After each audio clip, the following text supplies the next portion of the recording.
you. I know. Good to see you too. It'll be good when we can see each other in person, right? That's correct. Getting closer. Almost there. That's right. That's right.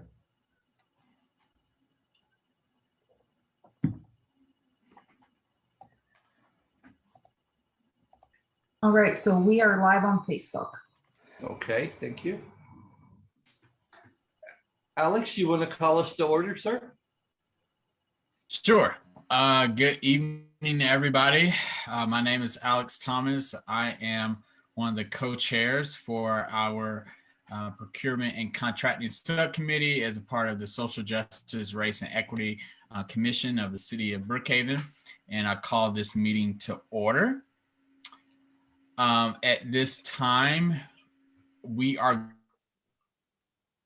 roll call for now until any other members join us later, and we're just going to go ahead and jump right into old business and pick up on some of the discussion questions that we posed for everyone in our meeting last month. Beginning with the first one, what is the definition that we will use for equity? And I'll open the floor for any discussion.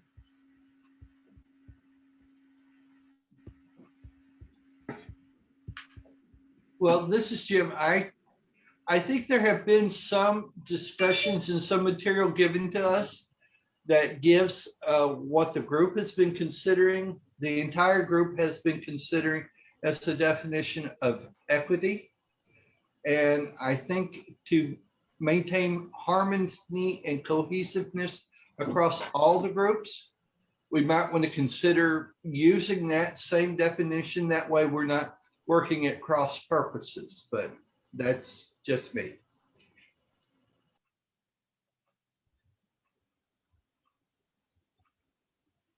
Jim, I think this is Danita. Good to see everybody. I think that makes sense. And I remember seeing it, but I don't have it in front of me. It would be great if we could. I think Lindsay gave that to us in some of her, when she posted it to Campfire the other day. I think those materials are there for us to review. So if that's something that the group could agree to, I strongly suggest we go ahead and utilize that Campfire to do a straw vote amongst the group. And if that's the definition that we wish to use, we can use that then.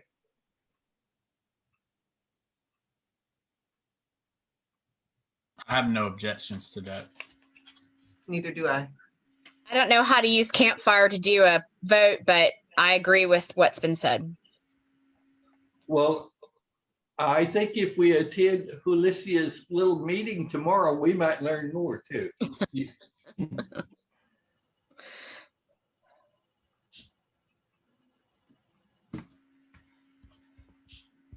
Now, I'm sorry, I put the names of the people on the agenda that I sent forward to Alicia so that it would be easier when we're doing the meeting to go down the names. But since I noticed that it's removed, I really can't do a roll call at this time without getting out and trying to find that original email so that I can see all the names, because I apologize, I haven't learned everybody's name yet.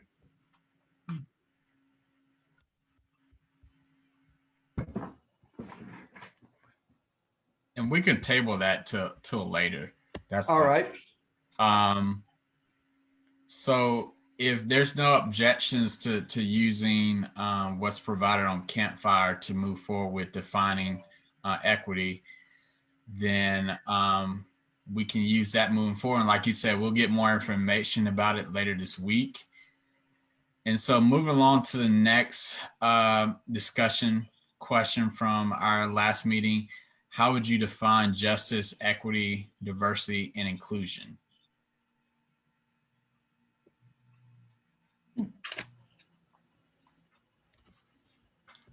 Just out of curiosity, has anybody had any additional time since we last met in the past 3 weeks to maybe even think a little bit more about that particular question? More so how it particularly pertains to procurement and contracting? any new insights. I didn't want to jump the gun. I definitely had some ideas once I got a chance to go through Brookhaven's purchasing link, and I got a chance to read some of the current bids that the city has right now, or at least some of the proposals, the RFPs that they have. So, but I didn't want to, again, I didn't want to jump the gun and go directly to new business. But did anyone have any insight to that second discussion question? And to be honest with everyone, this was a question that was presented to me the other day. It was not part of the original group of questions, but since it made sense because it was following along with the same lines of what we're discussing, I slipped it in with old business because it will dovetail off of our discussion on definitions. And again, I believe we got some materials out there right now that we could review that were just released to us on our extra tool that we've got, that we could go in and look at that and say, yeah, I kind of like that, because that's the way the rest of the team is looking at what we're discussing, because I think that it would benefit us to try to use as many tools as everybody else is looking at, so that when we come with our final recommendations, they're parallel to what everybody else has been doing. And it's not like we're introducing something so radical that nobody can buy into it. So Yeah. again, that's just my 2 cents. And I will. Oh, go ahead. But if you have other ideas, Alex, please, I'd love to hear them. I was just gonna add that I think one of the things that I sort of realized going through this process, and especially getting Steve's feedback last month, is that, you know, we have to be careful. As much as I want to make certain recommendations and I have ideas, there's also still like this legality, this legal definitions that we have to stay within.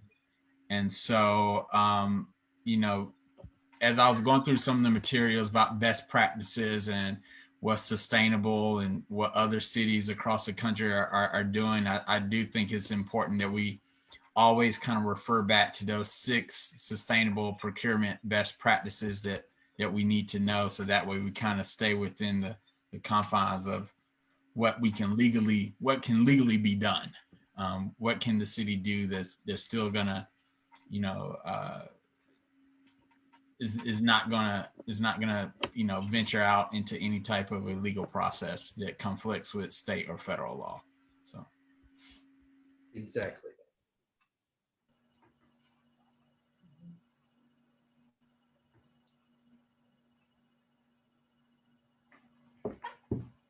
Well, can we move on to the third bullet, which is how easy it is to get information to do business with Brookhaven? Now, I believe that will dovetail into the new business, or with the Brookhaven link that we've all been given. I'm sorry I didn't send that out earlier because, well, I went digging for it to play with it, to see what was there, what was not there. And Alex will tell you there was some back and forth between me and other members of the group to find out what we're doing, why we're doing it this way, and things like that, because I had some thoughts on the link itself. So I will say this, before I even got the actual link, if you just go to the City of Brookhaven's just homepage, I guess, pleased, at least from my point of view, that it literally only takes 2 clicks, or not even 2 clicks. If you just scroll over the City Hall option at the top and click, and then you'll see bids and RFPs. So I always like to stick to the general rule of, if it takes you more than 3 clicks, then it can be difficult to find. So I am happy to see that the website seems user friendly. It doesn't seem too difficult to find from the City of Brookhaven's homepage.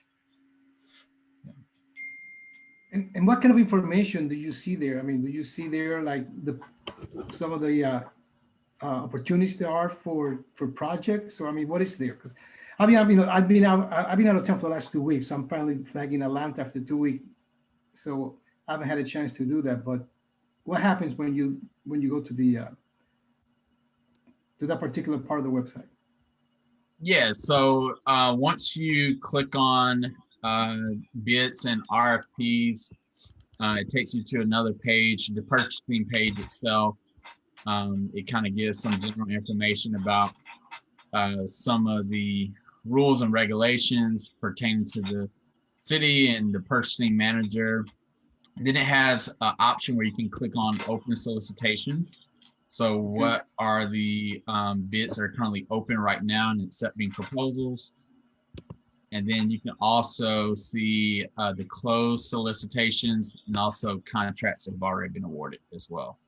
So it kind of neatly organizes pretty much from start to finish what's currently open, what's closed, what's already been awarded. And then also how different companies can register their businesses as a vendor.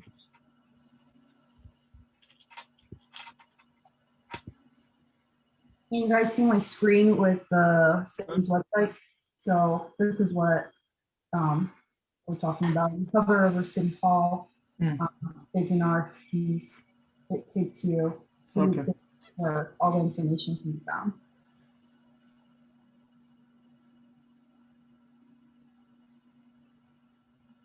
And it is very straightforward. I mean, there's not a lot of, once you open that page and you get in to this landing page, the buttons are pretty self-explanatory. So whatever your interest is, you can do research on what awarded contracts were and things like that. It's very easy to navigate.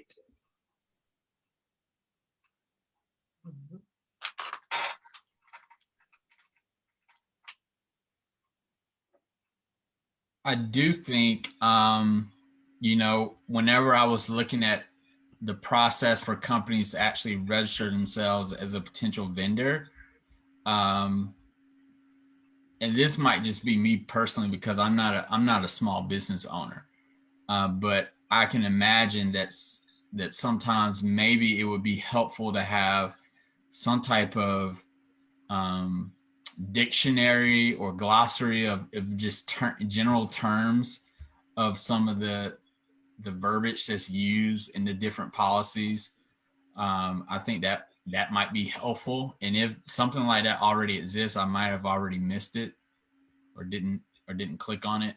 But I think that's something that would be helpful for any potential business owner who might not be familiar with the purchasing process with the local government. No, Alex, this is Steve Chapman. That's a wonderful recommendation. So I'm not sure if you or Jim are keeping notes on things that that this subcommittee may want to recommend and put in its findings. But I think that one is definitely a good one, and it should be saved for later and not fall through the cracks later on. And it needs to be memorialized somehow. Are the open solicitations by area or by area or by, what is the type of bid that we're doing? Are we doing something construction, something landscaping, something in, cleaning? I mean, are those areas defined, or is it just everything sponged together? Or the size, or, or potential, size of the work or the job or whatever it is. Going back, if you're a small business, you're going to look for something that is not out of your realm, right? Mhm. Yeah, let me again give everybody a little bit more information about how this website's used. So Annabelle, to answer your question, and maybe Jalissa can click on the open solicitations button. It's just everything that's currently open. It's not in any order. Got it. However, whenever businesses register with us, and they get into our vendor registration system, they put in the type of business that they are. So we notify businesses up front whenever there's an award posted to our website. So they don't have to search. They will know whenever they give us their email address or however they want us to contact them, that we're posting something, saying for cleaning services, perhaps. So everybody that's registered will get a notice that we're looking for that work. Got it. Thank you.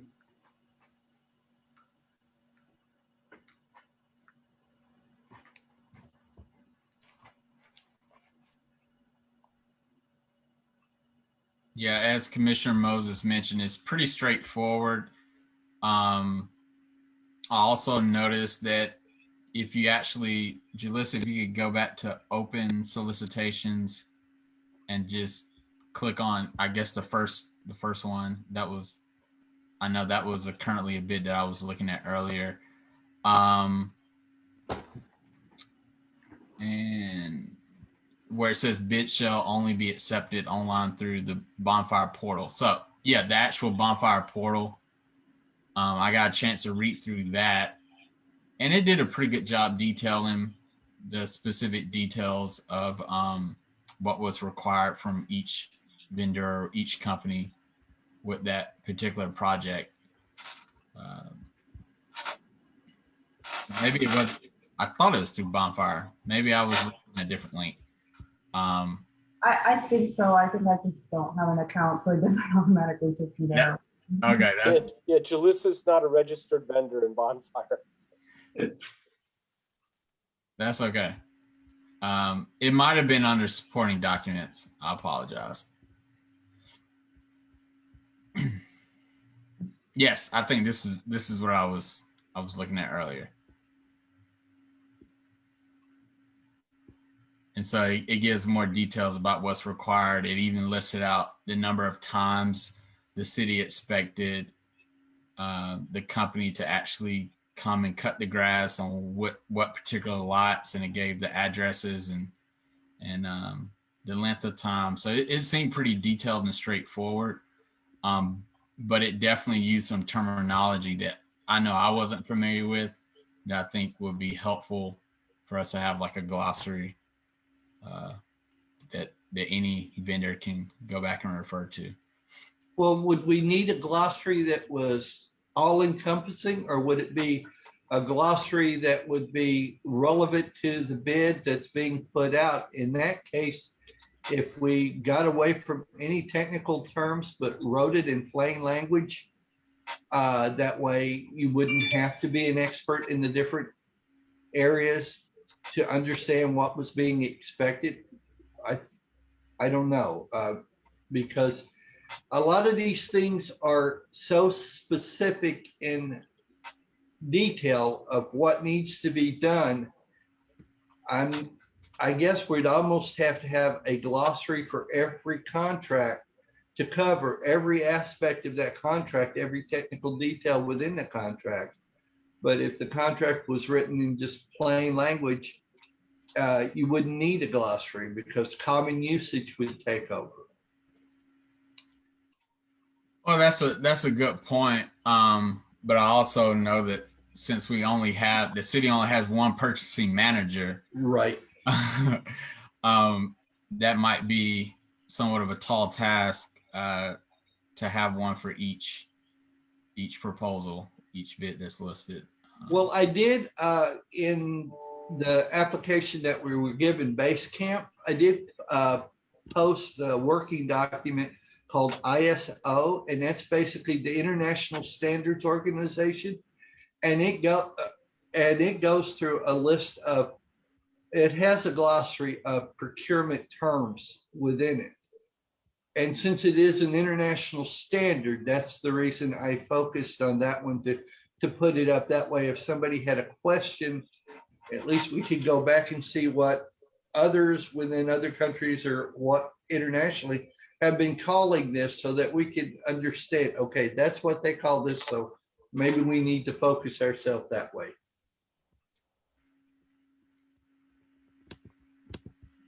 And I see that now, what you're talking about under working documents, under base count. That's good. I think that's definitely something we could potentially use in the future as far as a recommendation.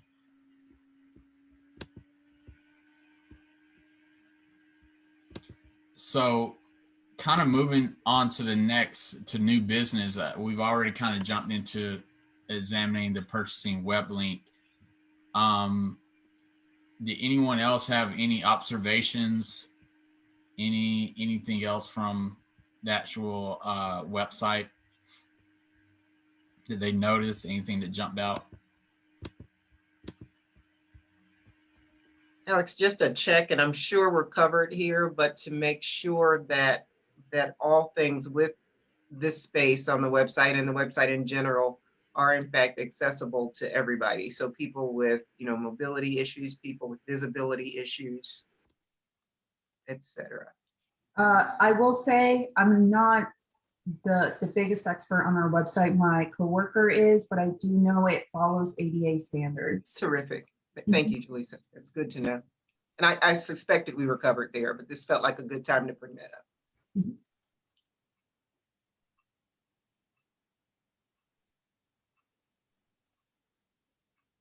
Okay, if we want to go down to the second bullet, right quick, those were just two documents that I found that gave examples of what is being done in the United Kingdom as far as social justice and procurement. I just put them out there for everybody's edification, and I'm not saying that we do exactly what they're doing, because the laws in the United Kingdom are completely different than those here in the United States, but it might give us a little bit of inspiration of how others are looking at this, and maybe spark a conversation amongst ourselves about, yeah, I like that. Well, no, I don't really like that because it seems too restrictive for a certain group and things like that. So, it's just to have a couple of pieces out there to look at, to review and say, well, yes, I like that. No, I don't, to try to get some inspiration moving forward.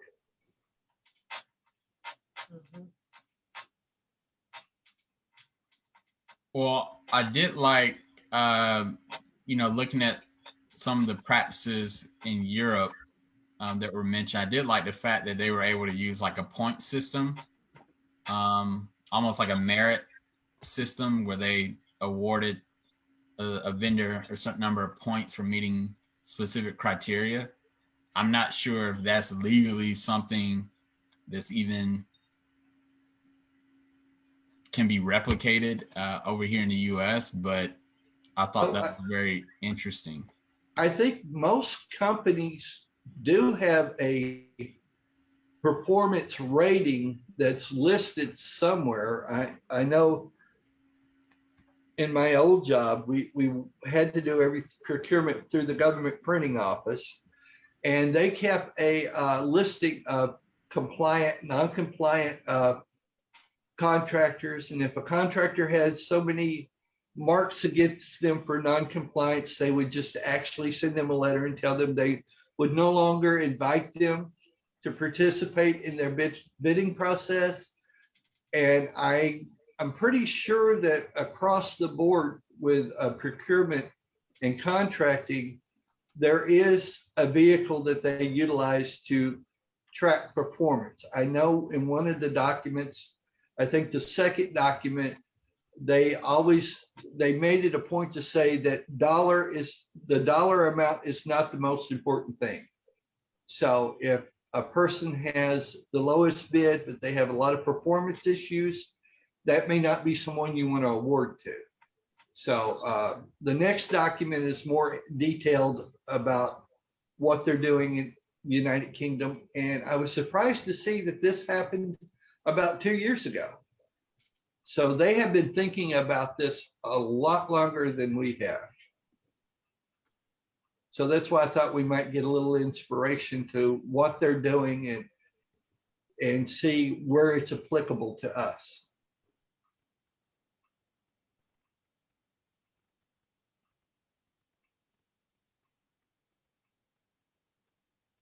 Alicia, could you open up the second link so we can see, because it's a pretty in-depth presentation that they've done, but they give you a lot of details over what they're doing and how they're doing it and why they're doing it.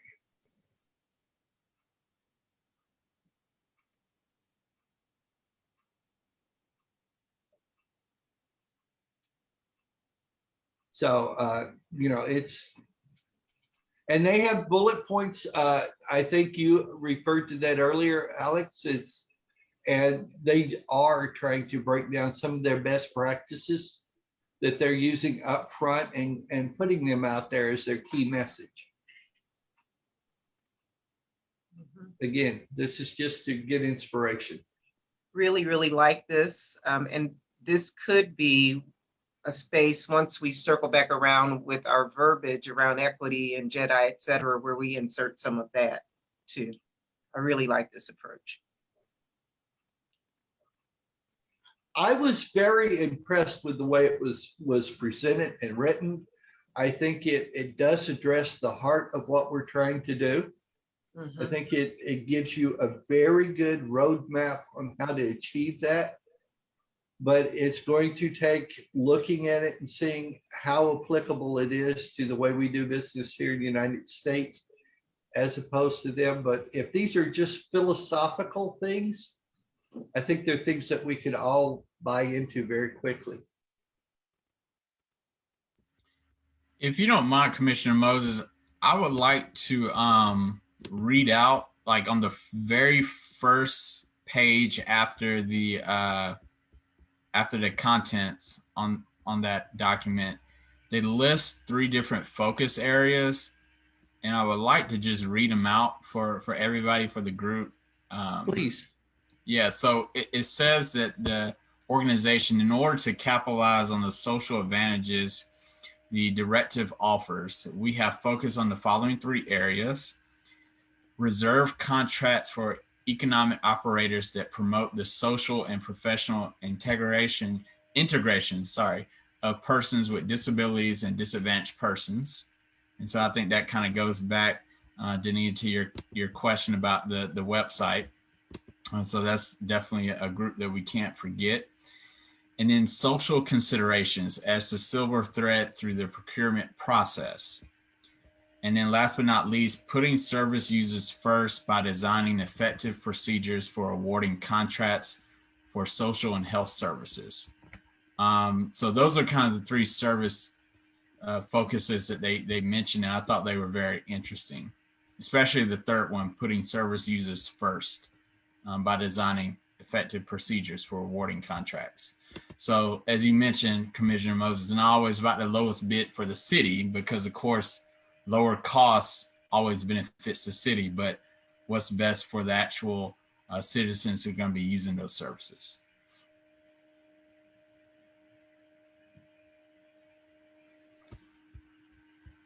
So this was just a couple of things that I found put out there.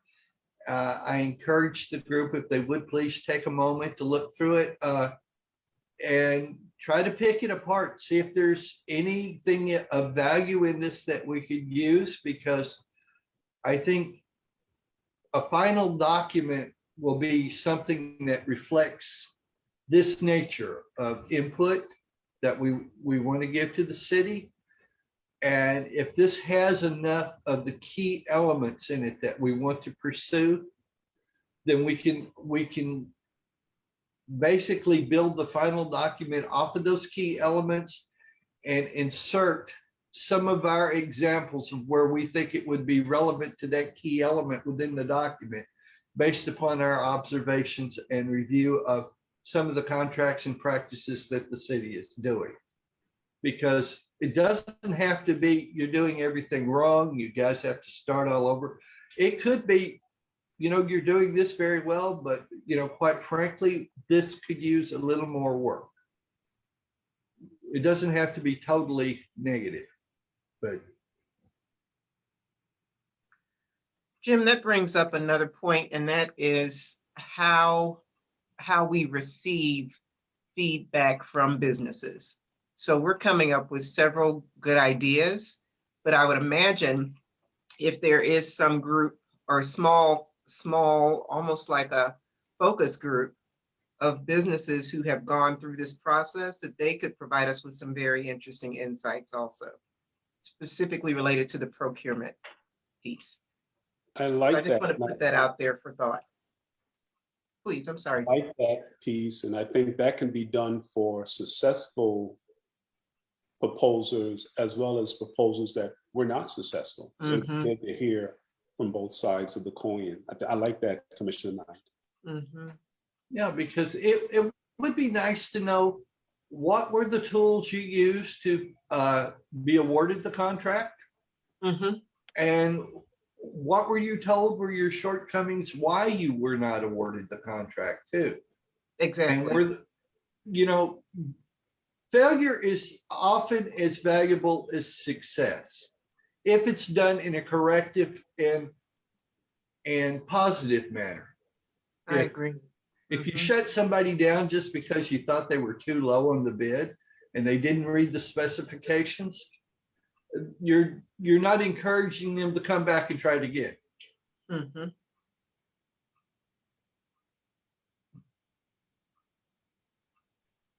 But if we would just go ahead and look through this, and again, if there's any ideas that pop up, since we've got that new tool to use now, I believe that would be the best place to capture all of these ideas.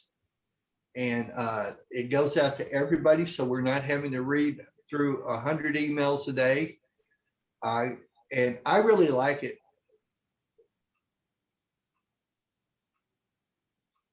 So Commissioner Moses, just food for thought for next month's meeting. Yes, sir. Do we want to maybe circle back to this document with the recommendations from the EU and maybe allow everybody more time to just kind of digest it, and maybe just kind of pick through, you know, at least one practice that's mentioned in the document that we would like to actually adopt or work around moving forward? Well, I believe that would be very valuable. I think that's why I kind of worded it. Do we want to review and include? Because if the group looked at it and said, "Nah, I don't think this has any value to what we're doing," then so be it. But if there's value in it, yes, I think we should maybe just focus on the one, because it is so detailed, and look to see how it is applicable to what we do, and then be prepared next month to discuss it.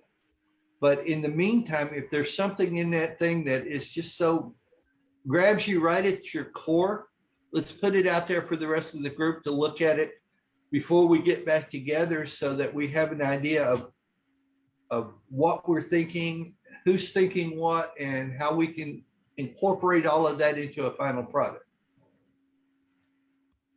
So that's wonderful. I'll keep that as a bullet item for next time, if you don't mind.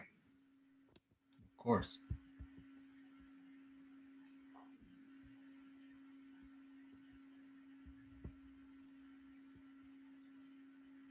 Well, that's it. We need to just do the roll call of the members who are present. And I think Commissioner Funny had a question. Okay. Thank you, Mr. Yes, sir. Coulter. I was just making sure that you've received all the data from the city that was requested. I do recall that there was a request that I made pertaining to contracts over a 3-year period. Okay, there you go. Steve, thank you, Mr. Chapman. He just responded. Because at the last meeting, I requested a larger window to review a curve of data information versus just one spot year. Right. So he's working on that. Thank you, Steve. Appreciate you. Thank you for your help. And I think, Commissioner, or Chairman, I think that's why I sent this meeting's format up more for going back over the discussion we had last time, and maybe bringing forward some new items to consider for future discussions, because we didn't really have any nuts and bolts in hand to start building the bridge with. So let's have discussions and get our philosophical points of view out there, and anything that we have to tweak or smooth over to make everybody happy to get complete buy-in, then we can move forward with the data and all look at the data from the same point of view. I like it. Good, good.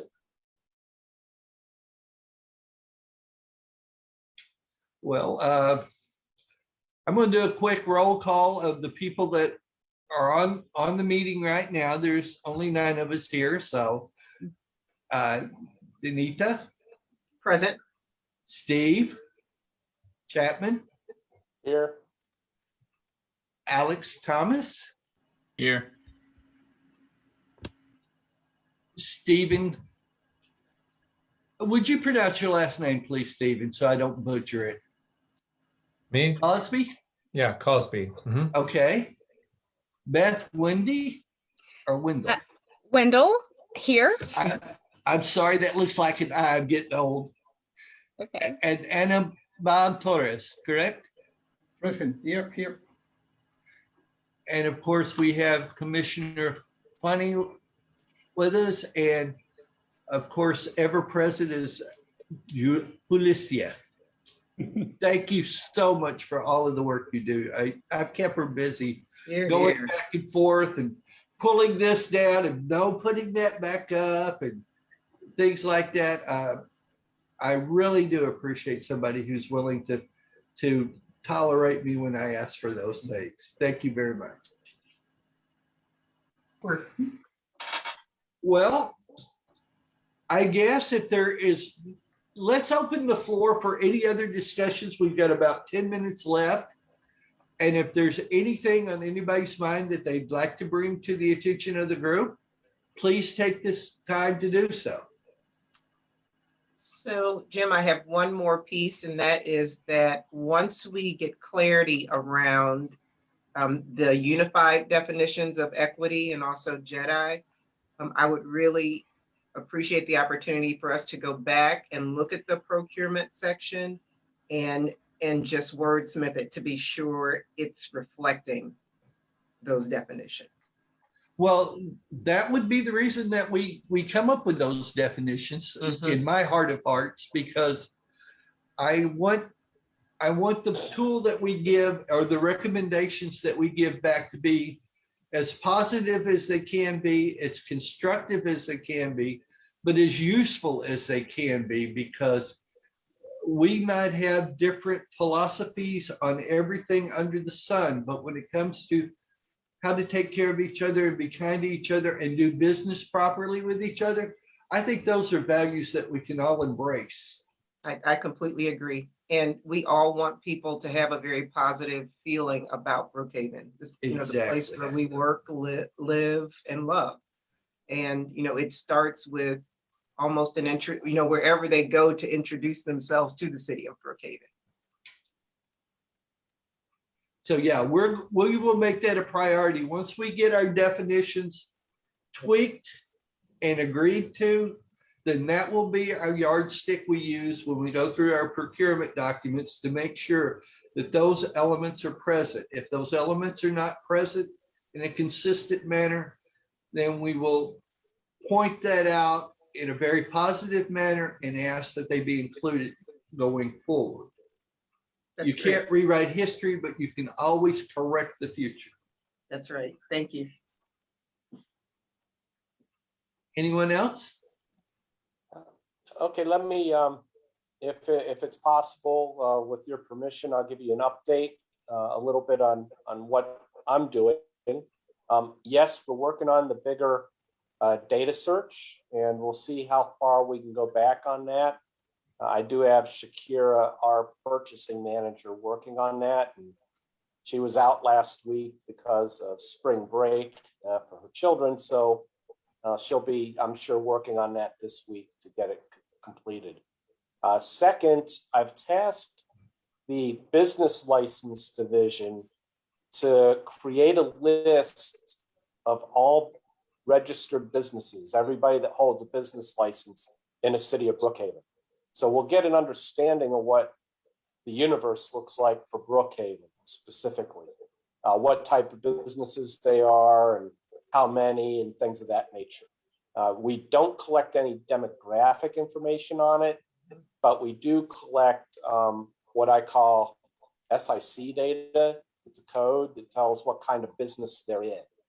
So we'll understand that, and we could potentially match the businesses that are in Brookhaven to the basket of goods that Brookhaven actually purchases. So I have the finance department working on that. And then thirdly, based on what your conversation was this evening, I could make as a suggestion that maybe the chairs would like to task the committee to at least looking at the 1 year's worth of data that's already been presented, and maybe picking 5 random procurements out of there. And I can get the detailed information on the people that bid on it and the ones that did not win the award versus the ones that did get the award. And then the committee members could maybe interview each one of those procurements. You know, if you have a committee, if a committee of 9 people, if you picked, 5 procurements, you could split it up and interview the companies and ask them a standard set of questions. Why did you bid on this? And just how was the process? Do you think you were treated fairly? Whatever questions the committee wants to use. And then you can regroup. That way you'd be doing the survey of the businesses, and it would be independently done since you'd be doing it as the committee members. So just food for thought on that one, but I think that might be a good way to get some independent feedback on the process here. Well, this is Jim. I like the idea of canvassing the committee and letting the committee go forward and doing these type of tasks independent of the chairs. That way they can get involved with the actual nuts and bolts of how things are being done. But I'm also cognizant of the fact that a lot of people work and they're having to cut out blocks of time to do this just to attend the meetings that we have. And now we're adding more to them. So I think we need to, as a group, sit down and think about how we would like to develop maybe based upon your suggestion, a focus group, and let's task some of the people who seem to have more free time than the others, because some of our jobs are very intense. Some of our jobs are you have to be in the moment constantly. Some of our jobs are like me. I'm retired. I have all day long to look and dig and tear apart anything you give me. I don't guarantee I can put it back together the way you gave it to me, but I guarantee I can tear it apart. But, I'm just trying to be cognizant of other people's times. And this is a very in-depth process. If we choose even just 5 from 1 year, go back and get that data on who was awarded the job and the bidders who did not get the job, and find out if what the deficiencies were and what their successes were. So that's something that the entire group will have to look at and say, how much time do I have to devote to something like that? And I think, Commissioner Moses, I agree with you as it relates to time commitment. Being a business owner myself, I have received like a survey electronically from certain cities to ask those questions. So maybe it's an electronic survey that goes to the point of contact that's responsible for that proposal submittal. And trust me, when they get that survey, they're going to respond because they're like, oh, they reached out to me. Maybe this is an opportunity to get more business or to talk about why I didn't get the business or something of that magnitude. So I respond to each one of those surveys that come to me electronically from cities or counties. That's a great idea. Yeah. Really good idea. Yeah, that's a good point, Commissioner Funny, and maybe Commissioner Moses, if you don't mind, what we could possibly do, and I don't think this is too time consuming, it's something that I'm volunteering to do, but I could create a quick survey through SurveyMonkey or through Google and send it out to our subcommittee with the list of the different vendors from that 1 year of data, just to see if there's any common vendors that everyone is interested in interviewing. And even if it's not 5, if it's just 3, if we see that, majority of the group is interested in these particular, vendors in that 1 year data, then it might be worth us just bringing that back up in the next meeting and saying, hey, based on the surveys responses just within our subcommittee, it seems like everyone's interested in X, Y, Z. And then we can kind of decide from there how we want to move forward as far as like interviewing them or maybe just sending them a survey. But it might just be worth discussing amongst ourselves just within our group if there's any common vendors or businesses that everyone's interested in. So I like this idea so much because, it gets to the heart of where I think we will ultimately land with like our JEDI definition, and that is being transparent. So we are comfortable enough with our process or with the need to enhance the process that we are willing to ask people who are directly involved in it what their experience was like. I really like that idea. Thank you, Commissioner.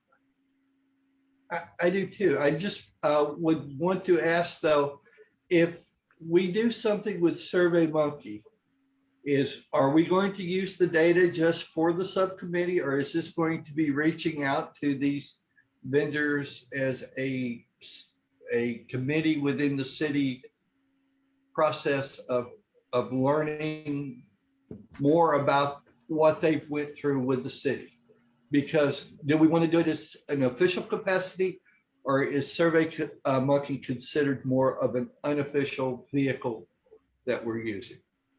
That would be an official method. And what I would ask Steve Cosby to do is to go back to Leslie and Mindy and just advise that this committee is now beginning the process of engaging the public, because that's a public involvement component. And we want you to do that. Yeah. So Steve Cosby, if you can Sure. assist them with staging, that process, because Leslie really wants to begin to have dialogue with the public, and you're doing it. Kudos. I'm very proud of our group. It seems like every goal that they have set for us, not only have we hit in a timely manner, we're progressively moving to the next step in a very relaxed way where we're still willing to take on new tasks and entertain new ideas and stuff. I'm very proud of everyone. Well, if there's nothing else from anyone else, I'll entertain a motion to adjourn. So moved. Is there a second? Well, I'll second it. All those in favor, say aye. Aye. Aye. Those opposed, please state your name. Good night, everyone. Have a great week. Good night. All right. Bye-bye. Thank you.